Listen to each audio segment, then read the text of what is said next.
हर दूसरे तीसरे दिन आजकल के डिफेंस मिनिस्टर जो हैं ख्वाजा आसिफ, वो या असेंबली में खड़े होके अजीबोगरीब रोना धोना करते हैं, इल्ज़ामात लगाते हैं पीटीआई की हुकूमत पे, या लगता है कुछ बुखलाए हुए हैं, उनको समझ नहीं आ रही कि पॉलिसीज़ क्या हैं इनकी इम्पोर्टेड हुकूमत की।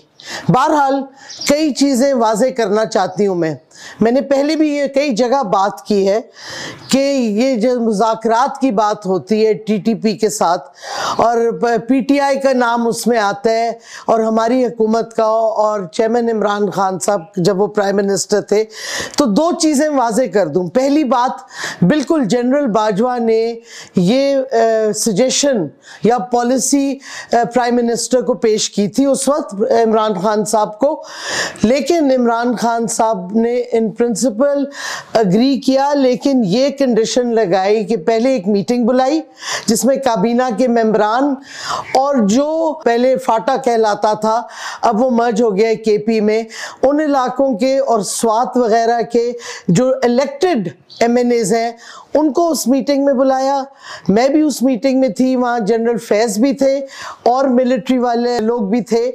उधर डिस्कशन हुई और क्योंकि जो लोकल इलेक्टेड एमएनएज थे उनके बहुत से खदशात थे टीटीपी के साथ डायलॉग करने के बारे में, एक फैसला हुआ प्राइम मिनिस्टर इमरान खान के ज़ेर सदारत कि पहले जो मिलिट्री लीडरशिप है वो उन लोकल इलेक्टेड लीडर्स के साथ बैठ के कंसेंसस बनाएगी कि अगर तालिबान जो के हथियार रखना चाहते हैं, जिनकी फैमिलीज वापस आना चाहती हैं, और अगर कंसेंसस बनता है तो फिर ये डायलॉग को आगे लेके जाया जाए। उसके बाद वो ना कमेटी बनी और ना हमारी हुकूमत रही। जो नई इम्पोर्टेड हुकूमत आई है उन्होंने ना चेक किया, ना लगता है उनको कोई कंसल्ट किया गया किस तरीके से हुआ डायलॉग, कब हुआ, कब ख़त्म हो गया, क्या उसका था।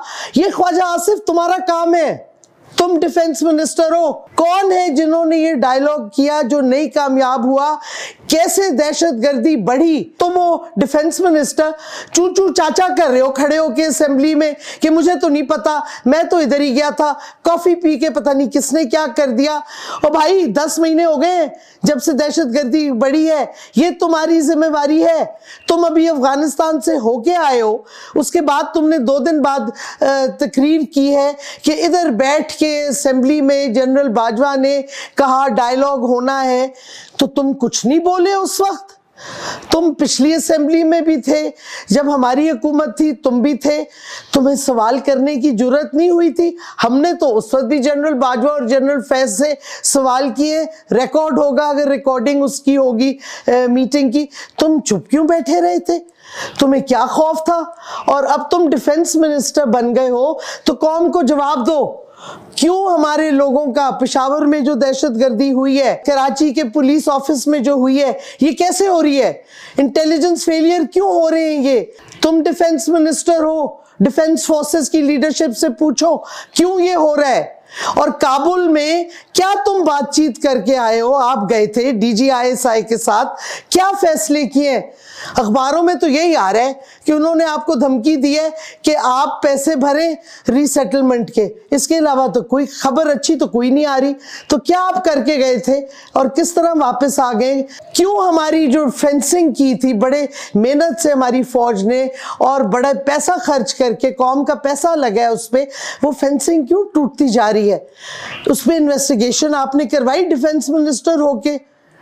ख्वाजा आसिफ, अपनी जिम्मेवारी पूरी करो, आपका फर्ज बनता है कौम को आप जवाब दो। खड़े होके असेंबली में रोना धोना और पिछली हुकूमत पे इल्ज़ाम लगाना, हमारी पोजीशन वाज़े तौर पे क्लियर है। हमने कहा था डायलॉग उसी वक्त होगा जब एक कंसेंसस होगा लोकल इलेक्टेड लीडरशिप और फौज के दरमियान, फिर वो जाके आगे बढ़ेंगे बात करने के लिए। ये नहीं हुआ, हमारी हुकूमत आपने कंस्पिरेसी से हटाई, उसके बाद ये गड़बड़ शुरू हुई, उसके बाद दहशतगर्दी बढ़ी।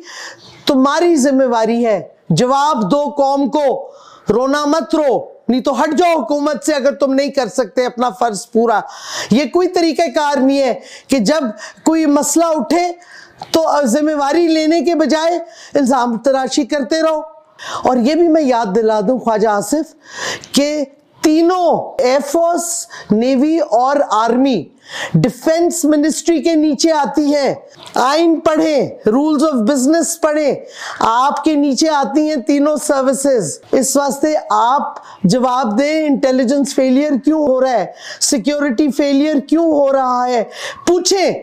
जो इदारे आपके नीचे आते हैं उनसे सवाल करें। ये नहीं कि असेंबली में खड़े होके आए बाएं चाहें और रोना रोएं। टाइम आ गया है, जवाब दो, नहीं तो हटो अपने ओहदे से, क्योंकि मुल्क में तबाही हो रही है, दहशतगर्दी बढ़ती जा रही है और कोई जिम्मेवारी लेने के लिए तैयार नहीं है। ये कैसी हुकूमत है? सोचिए जरा।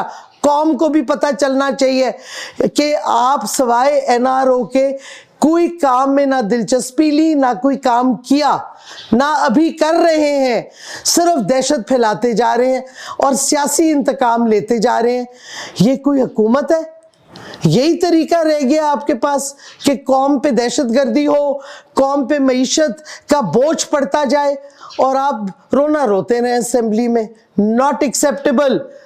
जवाब दो। इम्पोर्टेड हुकूमत और उनकी हवारियों की अदलिया के खिलाफ हर्जा सराई। मरियम नवाज की अदलिया और फाजिल जज साहिबान पर शदीद तनकीद। इस घिनौनी साजिश को बेनकाब करने पर बोल को एक दफा फिर नशरियात की बंदिश का सामना करना पड़ रहा है। बोल अदलिया की इज्जत के लिए खड़ा है और खड़ा रहेगा। सब्सक्राइब करें और बेल दबाएं ताकि कोई खबर रह न जाए।